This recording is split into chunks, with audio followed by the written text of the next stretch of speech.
ফুল ভোটে জেতাবো সোনারপুর উত্তর বিধানসভা থেকে। এটাই আমাদের আজকের কর্মী সম্মেলনের প্রধান অঙ্গীকার।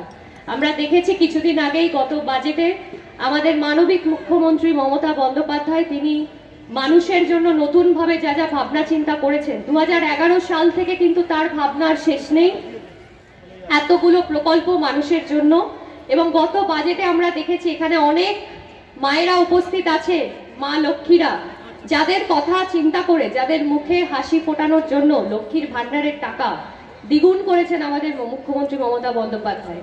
এবং জব কার্ডের টাকা আপনারা জানেন যে প্রত্যেকটা মানুষ যারা কাজ করেছিলেন, এই অপদার্থ কেন্দ্রীয় সরকার যারা ইচ্ছে করে, যারা প্রতিশোধ নেওয়ার জন্য, আমরা ভোট দিইনি বলে আমাদের উপর প্রতিশোধ নেওয়ার জন্য যারা এতদিন ধরে এই টাকা আটকে রেখেছিল, এই গরিব মানুষের খেটে খাওয়ার টাকা, সেই টাকা কিন্তু আমাদের রাজ্য সরকার তাদের অ্যাকাউন্টে সরাসরি পৌঁছে দিচ্ছে। এই মানবিক রূপ আমার মনে হয় আগামী দিনে দৃষ্টান্ত এবং ইতিহাস রচনা করবে। যেই মুখ্যমন্ত্রী গোটা দেশের মধ্যে একমাত্র মহিলা মুখ্যমন্ত্রী, যিনি মানুষকে ভালো রেখেছেন, মহিলাদের কথা ভেবেছেন, বাংলার খেটে খাওয়া মানুষের কথা ভেবেছেন, তাদের পাশে থেকেছেন। এবং আগামী দিনে যদি আমরা মনে করি যে আমাদের মেয়েরা সুরক্ষিত থাকবে, আমাদের মায়েরা ভালো থাকবে, তাহলে কিন্তু মমতাময়ী মা মমতা বন্দ্যোপাধ্যায়কে আমাদের মাথার উপরে রাখতে হবে। কিছুদিন আগে আমি দেখলাম একটি পার্লামেন্টে একটি সাংসদ, মহিলা সাংসদ, সে বলছে ইস দেশ মে রহনা হ্যায় তো জয় শ্রীরাম कहना है। মানে আপনি কি বলবেন, আপনি কি খাবেন, আপনি কি পড়বেন, আপনি কোথায় যাবেন, আপনি কাকে বিয়ে করবেন, সবকিছু ঠিক করে দেবে ভারতীয় জনতা পার্টি। যদি আমি জয় শ্রীরাম না বলি তাহলে কি আমাকে দেশ থেকে বের করে দেবে?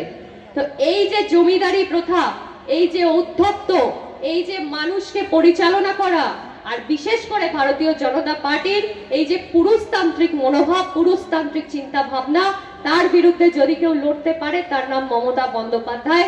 আজকে দেখলাম একজন বেরিয়েছে এখানে ন্যায় যাত্রা করতে, যাদের কোনো দম নেই, কোনো যোগ্যতা নেই।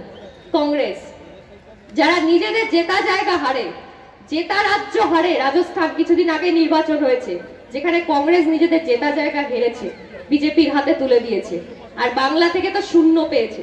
তাই বলবো সিপিএম কংগ্রেস যখন ভোট চাইতে আসবেন ওদের একটা করে রসগোল্লা খাওয়াবেন, খাইয়ে বলবেন 21-এর নির্বাচনে বাংলার মানুষ শূন্য দিয়েছিল, আমরা আবার 24-এর লোকসভা নির্বাচনের আগে তোমাদেরকে শূন্য দিলাম।